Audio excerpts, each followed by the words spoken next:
Go and see, and they are all there, and people are attracted to the person, and they follow him, not knowing where they are going. So there are road jams. And the elders of the town, you see. And then what happened with this crowd, and with this singing, and with this music and all that, children are attracted. So the parents are much disturbed and all that. The elders are disturbed because of the road jams, blocking of the road, traffic and all that sort of thing, wherever they went. And Lucknow is the capital, is a big city. So they thought of it and said, what is this? Who is this man that takes the lead there? Why should he be like that? So some of them said that, look, we have heard that he is a man who is considered to be a perfect one. So how can he be a perfect one? This community is not possible, and this and that. So there's dissension in the society. So when the dissension is there, then they want to take a test. Try, yeah. Let us see. We can denounce him if he is not there, and we'll praise him if he is so. So the only test is now, what should we do? He must be all-knowing then. He must know. So what they did was, this is Baba tells us the story, mind you. So he said, this man, this perfect one, master, of course, his usual way. So these elders held a meeting in the hall, municipal hall, whatever it be, community hall, and they came to the decision that we leave the matter in the hands of the elders, and whatever they decide, we accept their decision.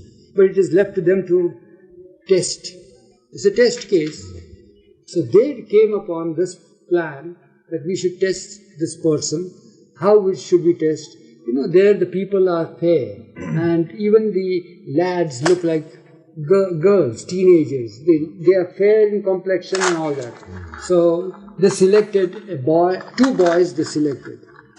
Not boys, teenagers. So one was dressed in the bridegroom's dress, and the other was given the bride's dress. And these elders incited their parents, and they also themselves, they followed the perfect master. And when the perfect master settled down, you know, he used to go walk about the streets and all that. So he would settle down somewhere on the curb and all that. So when he settles down, naturally all sit down. So they also very meekly and lovingly, shyly, the bridegroom and the bride approach. And they stand before. It's a sham thing. So naturally the bride has that veil and all that. So they approach and sit. So he says, sit down. They sit down. The elders with grey beard and all that, they are there also. They are watching now because they are the ones who are examining, testing. So they also settle down. So the bridegroom has been tutored by them.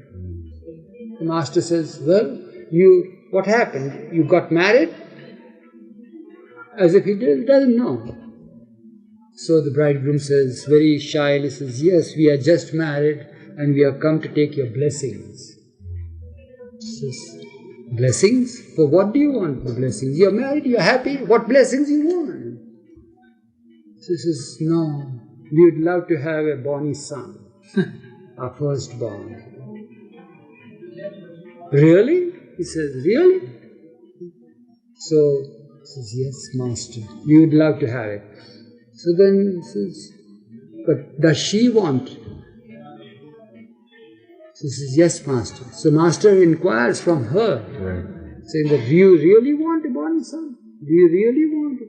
So, yes, master, she says, you see. Are you really serious? You want my blessings? You are blessed. They said, yes, you are blessed. And they very reverentially bow down, mock bowing, and everything, and they come away. Sure enough, he is a pseudo person, he should be driven out of the place. That's how it was. How is it possible for such a thing to happen?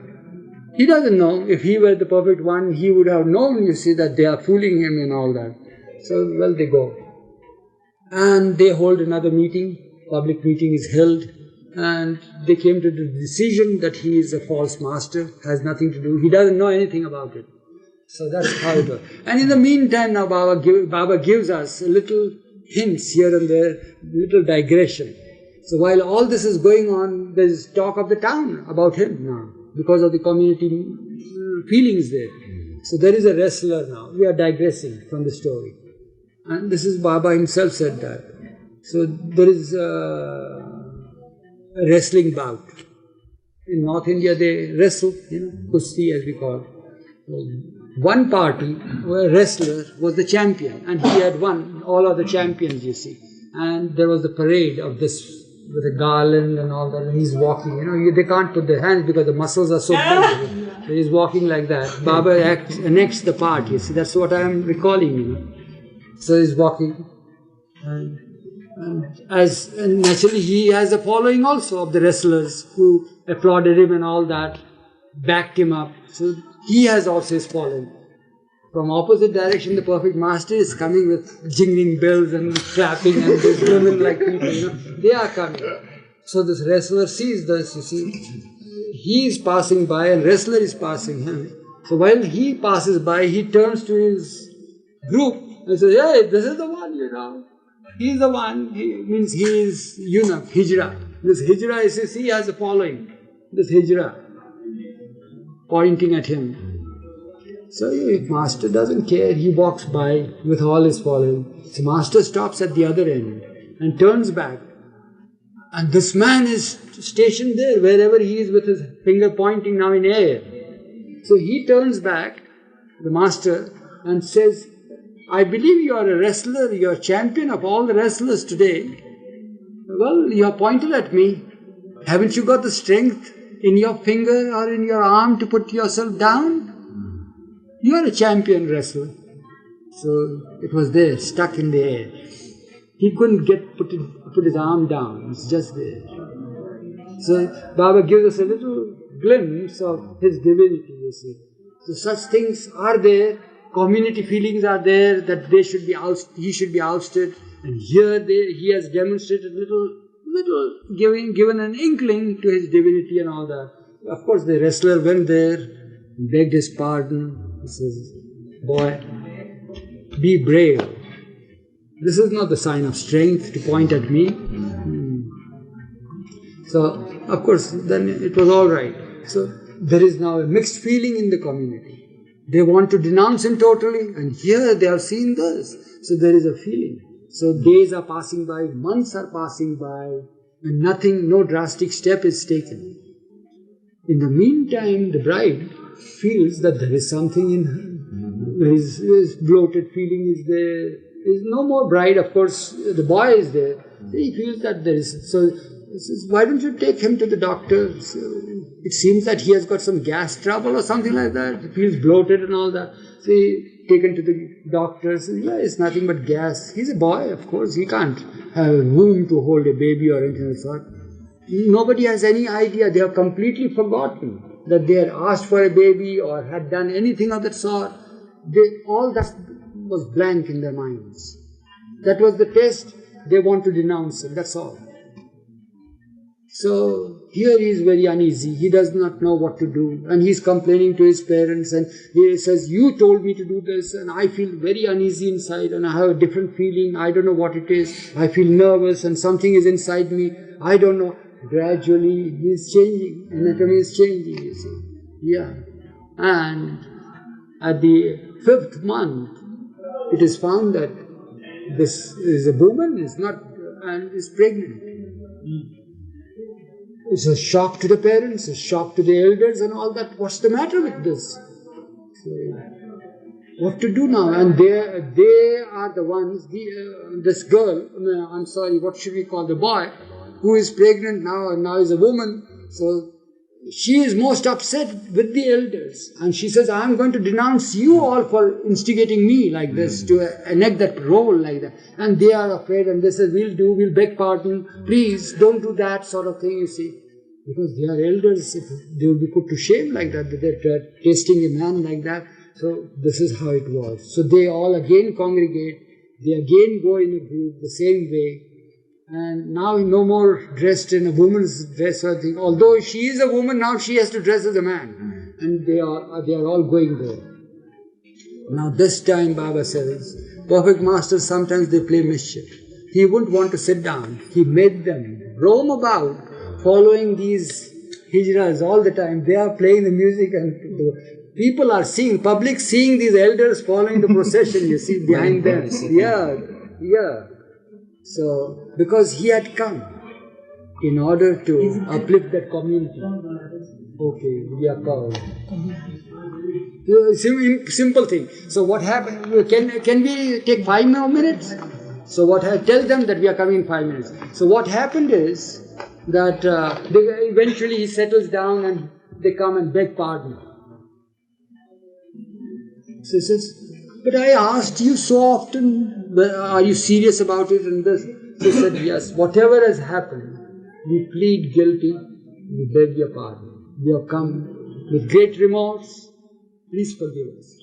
He says, once my word is given, I can't withdraw. I can never do that. Heaven and earth shall meet, but my words will never fail. The blessings are there. It's not in my hands.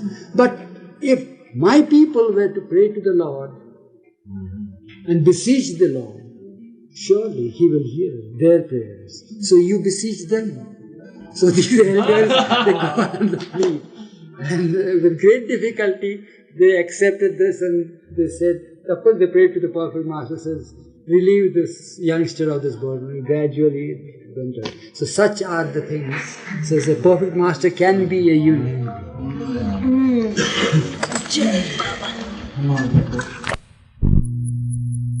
That when I would read out to Baba, I would use different voices for the different characters. And because MeherBabaLibrary came in so many books that were read to Baba, Margaret Crass would send the books. And so it became, that voice was worlds, and this is Archie's, and this is Fritz, and this is the Times, and he liked it like that.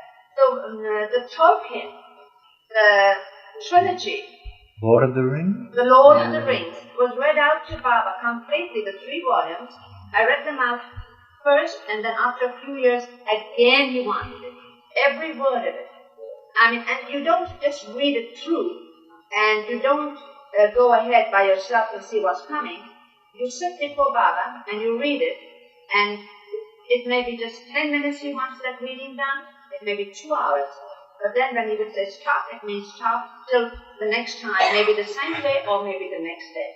But I must say, Baba had a habit of making us stop at the most exciting part. And you wondered, what's going to happen? Is Shalom going to eat that one up, Because he couldn't go. That's why, so I had my turn, because when Baba would say, appearing to be unknowing, the all-knowing appearing to be unknowing. That is a familiar aspect of Baba that we have experienced. And Baba would look at me when I was reading the book and say, will it be a good ending? Will it be everything happy? Will it be happy? And I said, I don't know, Baba. We can't look ahead, you see. And Baba would look at me sort of with a twinkle in his eye and said, so that's what. And I always believe that Baba wanted a happy ending, because Baba's story had a happy ending for all. That is why he says, don't worry, be happy.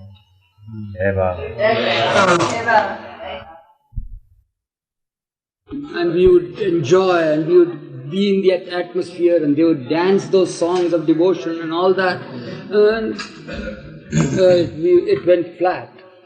Likewise, there are pilgrims who come with great expectations that, well, they have heard from others that such is the thing, the feelings are aroused, our hearts, you see, go out to Baba, and we feel as if, you see, like iron filings get stuck to the tombstone and this and that, all sorts of things are there, you see. And when they come over here, the expectations that have been aroused by the people there, they say, but we don't feel anything. What has happened to us? Something wrong with us, or something wrong with the reporting, and what? Why is it like that? But those who have reported, they cannot be telling the lie. And those who are not experiencing anything, they are not telling lies. Why is it like that? Must have gone to different places. No, not to different places. Why is it like that? Why is it like that? The mind. What is the mind gets the expectation, and it blocks maybe if you come not expecting anything, it's different. Structure than coming with expectation. Yeah. So should we not expect? That means it's a sin to expect. Yeah. Expect something good. Is it a sin? Yeah, I mean it may be. Oh my God! Expect anything, it's a sin, he says. And it's true what you say. Really? Yeah. We expected good things from them, but we felt that, well, we sinned in expecting. Well, you set yourself up for a disappointment. Yeah. If that's a sin, then that's a sin. It is so. Mm.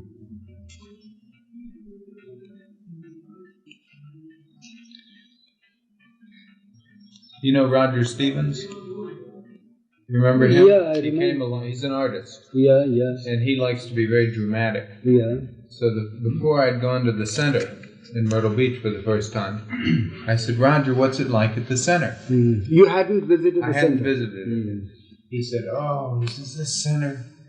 It's beautiful. And I said, well, what happens there? He says, everybody's happy. And they dance down the paths. Oh. And when anyone sees each other, they always hug and they say, Jai Baba. And I thought, oh my God, he says, everyone knows each other without anybody saying anything. And I thought, my God, this is unbelievable. I wasn't even sure I wanted to go. And he said, and the trees, he says, they all bend. They also embrace you? And he said every shell on Baba's beach had Baba's face in it. So finally, that's going too far. when I got to the beach the first time, I should have known better. I went down to the beach and I was looking at all the shells, and none of them had Baba's face. I thought maybe all the Baba lovers must have taken them all. That is good of you. That has saved you, that thought. No, it is like that, yeah. Roger must be saying the things, you see, that he may have felt it. Or at least is how he painted it. Yeah.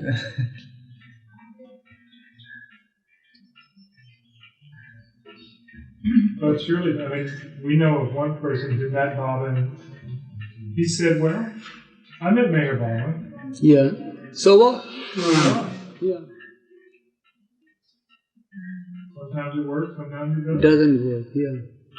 Same thing with me. My mother admonished me for not being in presence of Baba. I was a student in college. So why, not in college, high school. So why were you not here? He was waiting for you here. I said, I had my game. He says, do you realize who he is? Do you have any idea about it? Is Zoroaster come in our midst? So I said, so what if he's Zoroaster? So what? Yeah, it's like that. So what? All right, then reap your reward by saying, so what? It is like that, you see. You know why? Because my heart was set on something else, someone else at the time. Mother's heart was set on him. So she said this, and she experienced that way, and I experienced it differently. So what? It is always like that. But the best thing is, drop all expectations and just come for the sake of coming to him, rushing to him, allowing him to take charge of you. But if you were to be, Baba didn't like one thing, remember one thing. I may die, I may not be there. Now I recall. He didn't like us to be on the fence. Sitting on the fence, he would say, either jump in the arena and play the game, or get out from here. Yeah, I remember that. Isn't one of the tenets on the Eightfold Path, the Buddha's Eightfold Path? What? Or is it 12-fold? However many of the paths. One of them is one of them Ask the Buddhist there by your side. Isn't one of them indecision? Hey. Yes. Not to be indecisive. The Zen Buddhists say, if you're going to walk, walk. If you're going to sit, sit. But whatever you do, don't wobble. Yeah, it is that. Baba gave us a figure according to this present environment. Don't be on the fence, sitting on the fence. I don't like you people watching us. Come inside and join. Or get out from here. No intrusion. But you are welcome. You follow what I mean? Don't hesitate. Yeah. Don't intrude, but you are welcome. Admission is not restricted. Not restricted. But we have put the board admission restricted. To Meher. To him, it's not restricted. Yes. Well, what exactly did he mean by sitting on the fence, not being able to make it? Yeah, that's what he means. Yeah. About him? About him, that's what he says. Yeah, then, but he says, I am everywhere, go out and play. But when you are coming here, don't try to find out, you see, what it is all about and all that. He is so anxious. He is in such great rush, you see, towards us, that he wants us to rush to him. There's no time for indecision or hesitation. You see. Be here or be anywhere else, where you can have me there too. If you are a Jesus freak, freak out for Jesus and I'm there.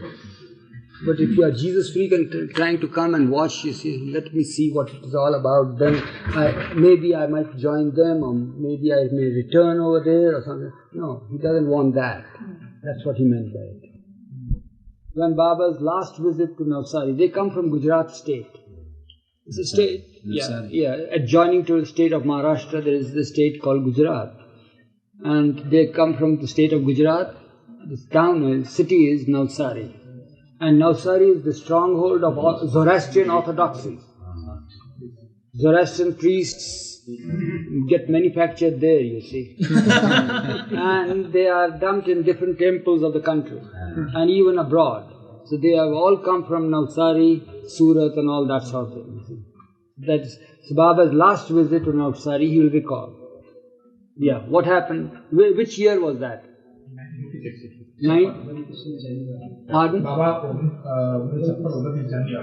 29th January 1956.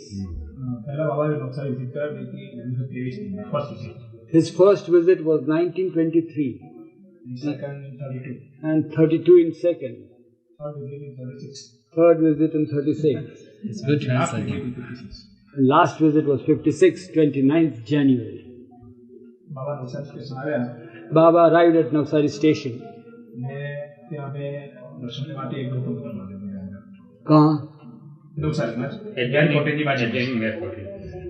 Baba arrived at Navsari. They are come. These Gujaratis have come now. Gradually they are coming. So what had happened is they anticipated his arrival. Baba has arrived. But in anticipation of his arrival, they had constructed a huge awning at Meher Cottage. The cottage named after Baba. In the city, in the town. They had fixed the time for Baba's darshan because Baba had arrived in the morning, so it is good that he takes rest and lunch and all that. So in the noon, say afternoon, at about 3 o'clock. 3 to 5, 2 hours. There are many who had come for taking darshan. And because of the crowd, it is not possible, you see. The thing is that they come there not to hear him lecture or anything. He's silent. So, personal touch is there.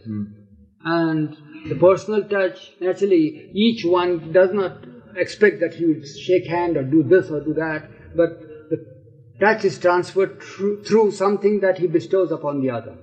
And the best way of transferring the touch, physical touch, the personal touch, is through a thing called prasad, the gift from God to man. Yeah, it's like that. So they had placed prasad there for Baba to distribute.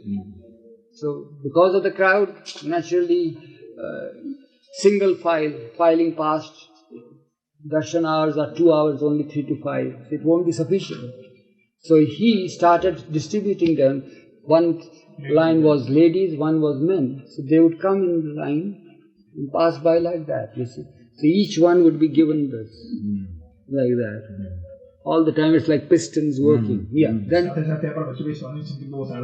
so side by side, while Baba was distributing the prasad, the atmosphere was charged with devotional songs. And there is a famous singer, radio singer. He is was known as Bachubai Soni, who passed away recently. He died. He was a Baba lover. On 6th December he passed away. Yeah. He has created that great song called Kafni Wale, Safed Kafni Wale, which you translated. It's 5 to 5. Darshan was 3 to 5, 2 hours. So at 5 to 5, Baba is asking, what is the time now? Baba is asking. So he was holding that prasad, things are there, and from there Baba is distributing. Baba says that you keep that thing there and take a round of the campus, so where the people are gathered.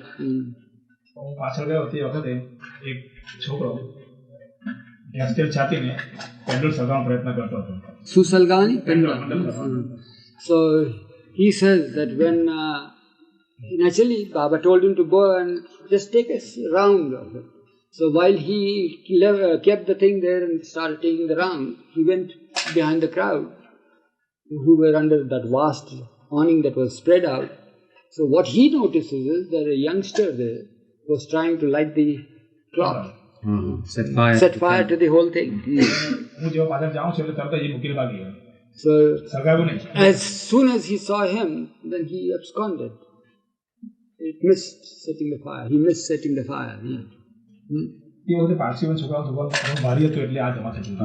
Parsi, yes, because I told you it's a stronghold of Zoroastrian. You see. So at that time, the youngsters were incited by some Orthodox elders, Major Bamji, who was the uncle of one of the closest disciples of Baba, by name Ilcha Mistry. And here, these Mistry families are here, they are all related to that.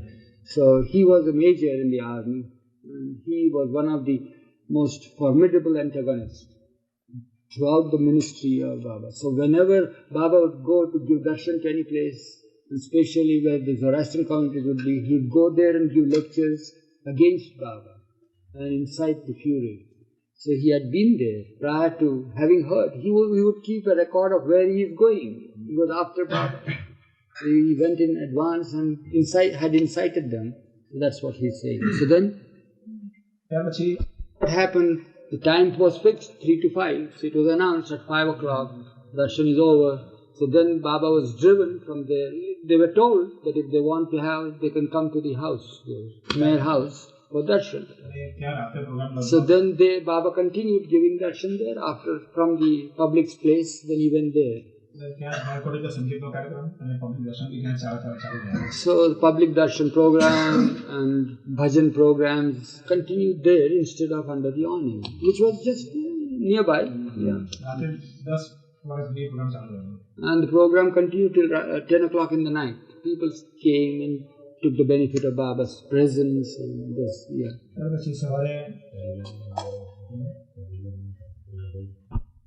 Gone there, apart from those who had accompanied Baba, people, Baba devotees from Bombay had also taken advantage, because Bombay and Navsari not too far away. So they also took advantage of Baba's visit there, so they had come from Bombay.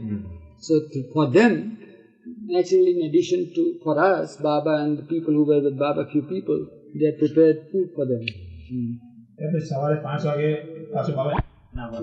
So what had happened was that Baba had promised them that he would pay a visit to the Navsari center, Avatar MeherBaba Navsari center.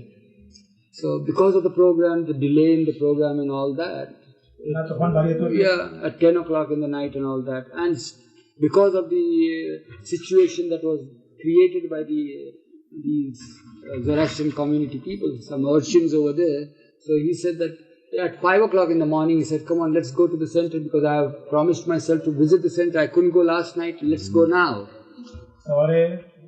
Arrived at the center by 6 o'clock in the morning. So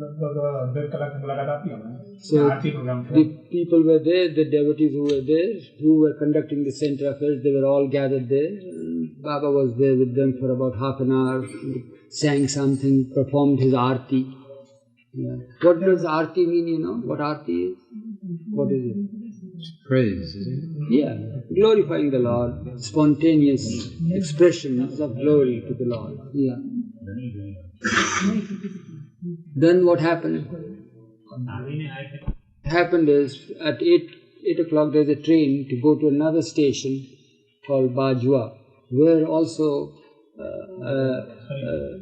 a devotee of Baba, a disciple of Baba by name Harikaka, whose books are printed, bhajan books, written many songs on Baba. So Baba wanted to go visit to his devotee, his lover. Baba, there was a transport arrangement was there. Baba was made to sit in a big car. And it was all decorated and all, and Baba was driven in procession to the place. Yeah. There also people took much advantage, a lot of advantage. Howard has come. What happened was, when Baba was in Navsari, so these urchins were made to sit on the wall opposite Meher house. These Zoroastrian boys. And they were shouting simultaneously, "Death to Meher Baba, death to Meher Baba, death to Meher Baba, death." So Dr. Bharucha, who was naturally one of the chief workers and these people, so Hosham Bharucha was a bit short-tempered, you know. He got so excited. So he says he wanted to do something. He says, "You just keep quiet," Baba says. So he says, "After all, they're taking my name, whether it be death or I am not dying, I am not taking birth. After all, at least they take my name. So why are you excited? On the contrary, be happy that this is an excuse for them to take my name." Then what happened after program at Bajwa? Then they fulfilled the whole program that was organized and all that nicely. After food and all that, they returned and they came to Baroda station. There's a junction. It's a big place. Baba said that let the car be there. He would like to take a round of the city. Some of them sat with him. Baba went out. Yeah. He came back to the station and he proceeded.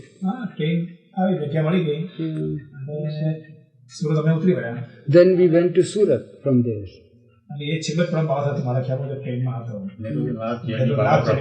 That was the last journey in train. So that was the last death of Baba Lover, that great singer. Came of those, the one that was instigating the boys to... I've heard a story where that once happened, where the boys were converted at the end and they were converted, but he himself got converted, you see, by his nephew, who was closely related to the daughter of this man. And eventually he talked about Baba, he asked about more information about Baba and all that. He didn't come to Baba, didn't see Baba, but he died heart peacefully. Change of heart took place. Major Bamji, change of heart took place. Says those boys who were instigated, they came to him because he is the chief worker there. And they said that next time if you call Baba, we will be the volunteers to receive him.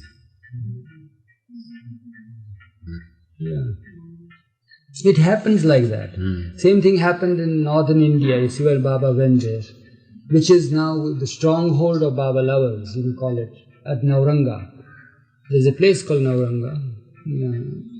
And there, when he went, of course he was on a round, he's visiting that place now. He is they have, with great enthusiasm, they are expecting him. Again, expectations come into the picture. Expectations. So, well, they had prepared and they are ready to receive him and all that. And they had gone to the next station from where he is to be escorted and brought to their town. In the meantime, what happened? there were some adversaries over there. It's a canal area, zone where irrigation is done through canals. So they broke the canals and let the water spread where the darshan program was to be held. Flooded it. Flooded the whole place. So when Baba came, when Baba was brought, escorted and brought, the man was astounded what had happened, how to take Baba there. He was so sad, so frustrated and disappointed. He cried loudly and wept. And Baba says, why should you do that? Does it mean that we should I should put my footsteps there, beyond this water? Here also we can gather together. Yeah, you have me. Why you feel disappointed? I'll come again. I'll come again to the place where you have decided. I'll come again. Don't worry. And of course, he changed the whole atmosphere and made them laugh and all that with him. He was very humorous, Baba also, yeah. When he tried to cheer others, you see, his close ones. And sure enough, the one who had done the damage, in a year's time, he came to the one who wanted to receive Baba there. And he says, do anything but call him. And every year, he takes the leading part in holding these big fairs. He's the same one. So such setbacks are important, you see. Just as Baba said, Peter denied the Lord. Lord wasn't omnipotent enough that he could, the Peter who loved him so much, would allow him to deny like that. Did not Jesus love Peter? Did he not call that he is rock, he is my right hand or whatever you call it? And why did he allow him to deny him? He even foretold that he will deny him. Why did he do that? Is this the sign of the beloved treats his lover like that? Evidently. Yeah, evidently. No, he says, it is done with a greater purpose. A greater blessing is in store for Peter. Because of the denial, he got the greater vigor and push to push his work, his ministry, after Jesus passed away. Had he not denied, he would have been complacent and taken it for granted and this and that and all that. Stirred him deep. Stirred him, yeah. Aroused him. Made him run the course instead of walking through the course. So that's how it is. Such things are good. But we feel so sad about the whole situation at the time, at the moment. There's nothing to worry about, Baba says. If the whole world were to, Baba has said there's a message there, if the whole world were to believe me and love me, it wouldn't enhance my divinity. And if the whole world were to deny me, it wouldn't denounce me at all. Nothing is going to happen. I am what I am. It's like that. Howard, where did you hear of Baba? And, Where in the States? yeah. He met with 2 automobile accidents. You know that. One in the States and one in India. Right. And in one of the accidents, he hurt his left side, whole of the left side. And the second one, the right side, and so forth. Hips on both sides. Not hip, but left arm and left leg and all that, and the right side, right hip and arm and all that, nose, tongue, everything. So, I was the driver for the second accident. And I felt naturally very sad about it. His responsibility is there and all that. And he wouldn't want to submit himself to the surgery or anything of the sort. So a false hip joint had to be created. But that was not possible also because the ball is there and what is that? Socket, it had busted, you see, and so forth. And the authority acclaimed by the world What? Pardon? No, that is India. But in England, in London, the X-ray plates that were sent, you see. So he just had one glance at it and said, "This man will never walk." And the report came, and it hurt me a lot. You follow the responsibilities like that. And this chair, where is the chair? Chair is not here. The chair, the lift, it is shifted. So that chair was used all the time. He would be sitting on the chair and would lift and all that. He would try to walk by crutches and all that in the beginning, with the first accident and all that. So that is all right. So I was very sad about it. So Baba one day said, "Why is it that you feel so sad about the whole thing? Why are you so presumptuous that you consider yourself to be responsible for such a thing? Who are you to be so presumptuous about it?" But I thought that he is comforting me and all that. Naturally, it's logical. Who am I to consider responsible? If he is the Lord, how can I go against his will, his plan, whatever has been ordained has taken place? And so on. So he says, "Well, why do you feel about it? It's nothing. But see how helpless you are." And he says, "Who says I'm helpless? I'm not helpless." And then he said, "Well, you think because I can't walk, I'm helpless. But I'll walk also and show you. Don't feel about it. And what's there? Every time I come, I have to suffer like this." So, I said, he's giving this little words of comfort to my heart and all that. I just accepted what he said and all. But sure enough, he did walk.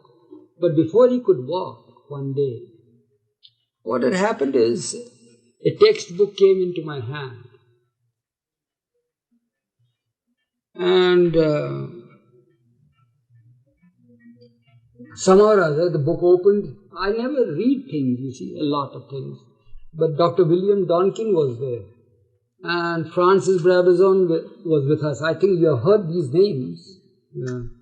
So they were his lovers, devotees, monthly people who had lived. So they were fond of reading and they used to call all these things. So it is life of Jesus, you see. By whose is that? You remember the author? The famous author? Robert Graves. No, Robert Graves, yeah. Yeah, King Christ. So, and it was lying somewhere. And I didn't know, the person to whom it belonged may not have read it, otherwise he would have also informed us. So I just picked up, because I'm fond with about the name of Jesus and all that. Somehow or other in my heart, it is there. I came to Baba because of Jesus, you see. So I just opened it, King Jesus, let us open, and the page opened, and there it was given the description that Jesus also limped. And I was very curious about it, what had happened. And the same thing, the hip joint was broken. Did you hear about that? No. You all haven't heard about that? Mm-hmm. So, I'll get the paper. Hello? He may not find it. So then, I was so touched by the whole scene that is described over there. So I took to Baba that passage. So Baba says, "You just see it. You see it and you feel about it. Why should you feel about it? It's always in my fate." That's what he said. So it was so touching that I typed it out, you see, and kept that sheet there, still with me. I didn't know that. Although I studied the life of Jesus, but I don't know. He may have, but he says about it that after a lot of research he has written all that which is inside the book, you see. And so maybe I'll get the sheet. It's very interesting. It's from the book King Jesus by Robert Graves. You once said that Baba said once you showed this to him, keep it. It might be might be of interest.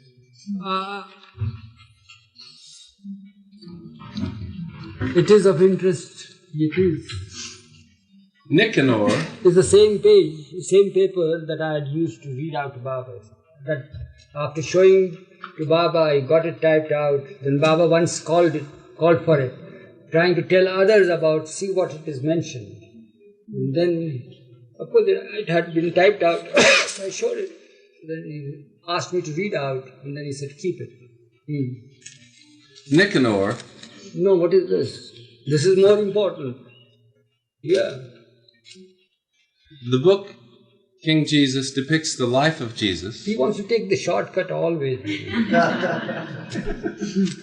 The book King Jesus depicts the life of Jesus and the foundation of the Christian faith from a completely unorthodox standpoint. Justifying his treatment of the subject, Mr. Graves, in his historical commentary, states, refraining even from a bibliography, which would be even more impressive than helpful, I undertake to my readers that every important element in my story is based upon some tradition, however tenuous, and that I have taken more than ordinary pains to verify my historical background. These researches have taken me into uncomfortably remote fields. Nicanor, the Essene watchman of Tabor, bowed before Jesus reverently and asked, Lord, are you prepared to suffer the things that are necessary to royalty? Are you prepared for the marring? I am prepared. It is written, Behold, the servant of the Lord shall prosper. He shall be exalted and praised and lifted high. Many were astonished, Lord, at your doing, for his face was marred more than any man's, and his body likewise. Thus marred shall he sprinkle many nations with his lustral branch. Kings shall be dumb before him. They shall see what has not been told them, and learn what they have not before heard. On the third day, just before dawn, they led him by torchlight to the heel stone, formerly the eastern altar of Gilgal, or stone circle, long since vanished. Mary of Bethany, the daughter of Jose, styled Cleopas, a beautiful kinswoman of Mary, the mother of Jesus, stood at one side of the stone. Mary herself stood next to her. And presently another woman came out of the darkness of the wood, her face shrouded in a shawl, and made a third with them, but said nothing. Nicanor bound the ceremonial dove wings to the shoulders of Jesus. Have no fear, great Lord, for our God will give his angels charge of you, lest you dash your sacred foot against a rock.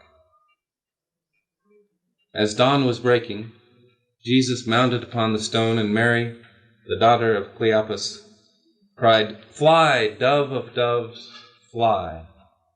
At that signal, the Kenites began to pelt him with stones and sticks and filth, until his face was wounded and disfigured, and he toppled forward from the stone as the winged Icarus falls from heaven in the famous picture by Zexus. But 7 notables of Tabor, named after the archangels Raphael, Gabriel, Samael, Michael, Ezekiel,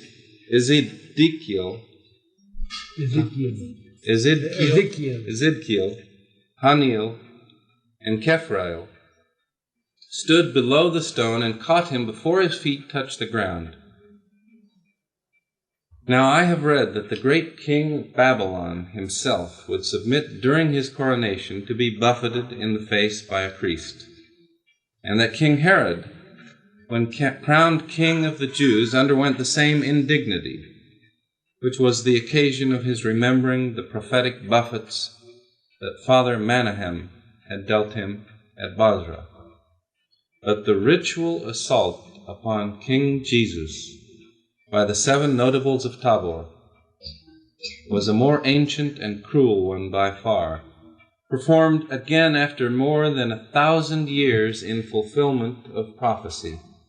They wrestled with him, 7 against 1, until they had forced him to kneel with thighs divercated. Then the tallest and boldest of them climbed on the stone and leapt down on him. And by that act of violence, the marring was completed. Jesus' left thigh was put out of joint, the head of the bone being displaced and lodged in the muscles of the thigh, and his left leg stretched out in spasm and twisted, so that thereafter he limped with what is called the sacred lameness. The 8th sign of royalty had been added, and he uttered no cry or word of complaint. Mary the elder and Mary the younger wept for pity, but the tall old woman standing beside them suddenly drew back her veil, kissed the younger Mary on both cheeks, laughed terribly, and fled back into the wood. The Kenites took Jesus up tenderly and implored his pardon. They washed his face, put salve on his wounds, and toward evening carried him in a litter to a spacious arbor of cedar and fir branches which had been erected in Nicanor's garden. And at a different part in the book, a shorter passage, Pilate asked Jesus kindly, "You drink no wine?" This is the last scene now. Yeah, before crucifixion. I have a Nazarite vow. I see. I will not press you to break it. How fortunate that you speak Greek. By the way, you ought to go to a good surgeon with that leg of yours, unless the injury is an old one. Hippocrates, in his treatise on dislocations, gives precise directions for setting the head of the femur back into its socket. If you leave things to nature, who is a notorious bungler, a false joint forms and you will suffer agonies from sciatica in your old age. My household surgeon will see to it for you if you care to put yourself in his charge. He is skillful enough. The operation may be painful, but in the long run, it is worth the pain. However, we can discuss the matter at our leisure. Meanwhile, I wish to ask you a routine question or two, which perhaps you will not mind answering. I will confine myself to questions of identity. Say on. Your name is Jesus? It is. You were born at Bethlehem, Bethlehem of Ephrath in Judea? I was. And you are reckoned of the house of David? I am. Tell me, are you the Jesus whose name appears on this paper? It is a sheet from the Quirinus census of 22 years ago. I have just had it extracted from the file. I am that man. These are the excerpts that I took down. And sure enough, after that, naturally it was difficult for him to walk and all that. It's impossible to walk. So the lift chair was there. We would bring him here from his room to this place. When we would go out on tours also, we'd take the lift chair. It's a folding thing. And that's how all that he could do was stand erect with the help of two on either side. And one day, while he was sitting in a sofa chair, comfortably,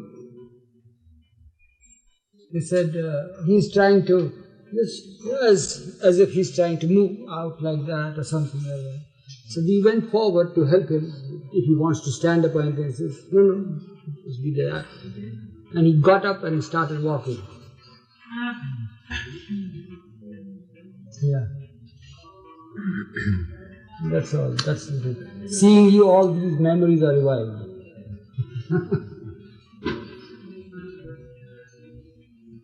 There's a scene in one of the movies where they're walking in the garden, and all of a sudden, I don't know whether it's Puka or somebody, bends down and Baba sits on his back. Yeah. Were you there, Kumar, at the time? Were you there when he first started walking? Yes. On the veranda? I gave birthday present to Mira, something like that. He said that? I forget that. because that was the first birthday of Meera, and Baba wanted to give her something for birthday. Then she said, Baba, I want to go happy birthday. The accident in America was on the left side. Huh? Pardon? No, I think it is the left. Right hip and the left side. Left side was all the left was injured and the right hip. In America was the left and the right was India? Yeah, right was India. That's important. What's the matter? I don't know.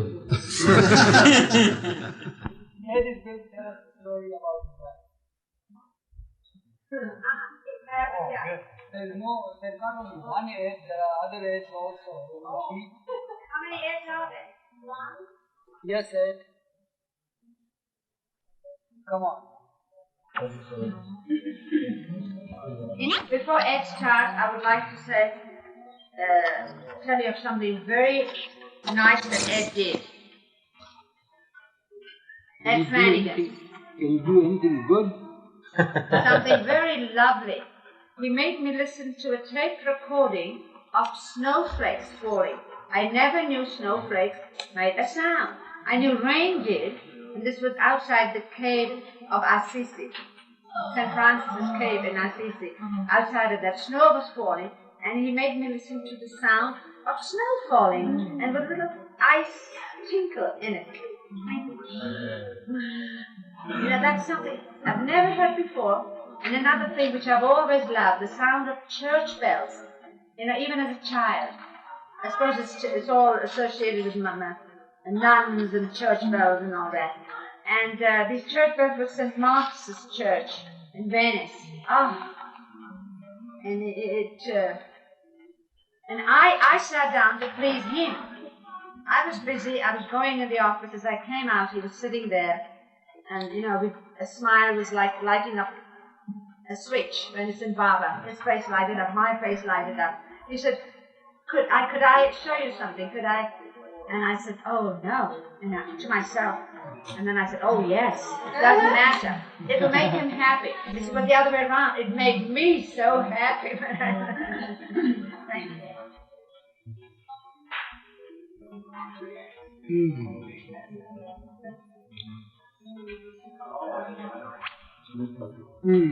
So, How I came to Baba. yeah. Where did you wander? What had happened? Going before. Going before. Well, I wandered. I was born in 1936. In 1955, suddenly became aware of the possibility of a mystical life, that you could have a real mystical relationship with the living Christ. Now, I had been somewhat religious in my teenage years, but it was only when I went to college, my first year of college, that I became really aware of this possibility. And it wasn't that Christ had lived 2,000 years ago and was dead, but that Christ was still alive, and that somehow I felt he was calling me to have this kind of relationship with him. This was in 1956 in Washington, D.C.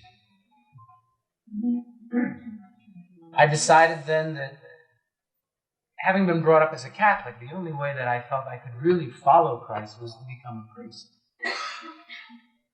And I didn't want to be a priest in the United States as a parish priest that I had seen and known and worked with. I felt that I wanted to go to the foreign mission, so I joined the foreign mission order. And much to the surprise and disappointment of my family, in 1956 I entered the seminary. They sort of disowned me, actually, though it was a Catholic family, Irish-Italian family. They were very disappointed in my decision. Well, they should have been happy on the contrary. One would think so, but in this case they weren't. I was the only son. The only son, totally unexpected, came very late in their life, and they expected more of me than the priesthood. So despite the opposition I decided that's really what I had to do, no matter who was hurt by it, and I went in the seminary. And it was a process of 8 years of training in which we lived a life very similar to the schedule that I've seen in the diaries of Manzili Min, you know, a regular daily horarium in which you get up at 5 in the morning, and your hour of meditation and Mass and communion, and you're in silence all during that time. And then you have breakfast in which you are read the lives of the saints and the Gospels. Where was it? This was in Maryknoll Seminary, which is in the United States. It's a foreign mission seminary.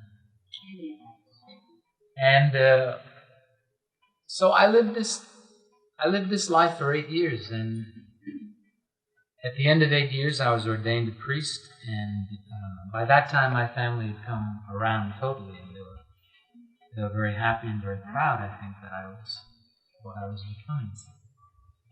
And I was assigned to work in Korea. And I went to Korea and I learned the language there and studied the language very hard for the first 2 years and became very fluent in the language. But by the end of 4 years, I became very, very dissatisfied with my life as a priest. I felt like a total hypocrite. There's a saying in Hafiz that I read recently. It says, "Oh, you preachers preaching from the pulpit to us all, yet on the quiet you answer to a different call." And I felt that was me, although I didn't know Hafiz in those days. But I was really on the fence, and I felt I couldn't stay there. I had to go one way or the other. And it was a very difficult decision because I had dedicated my entire life to Christ and the priesthood, a promise of total giving. And here I was feeling that I didn't really want to give that. I wanted to take it all back. So it was a very difficult period for me. It was in 1968. And I asked to be relieved of my parish duties in Korea, and I felt I needed to go home to the United States and get some counseling, because I wasn't really able to handle this decision. So I went back, and after about 6 months of counseling, I came to the realization that, well, maybe there were other things I could do with my life, and that it wasn't a total loss. And so I petitioned my superiors in Rome to be released from the obligations of the priesthood, and I retired. And so that was after a process of about 13 years.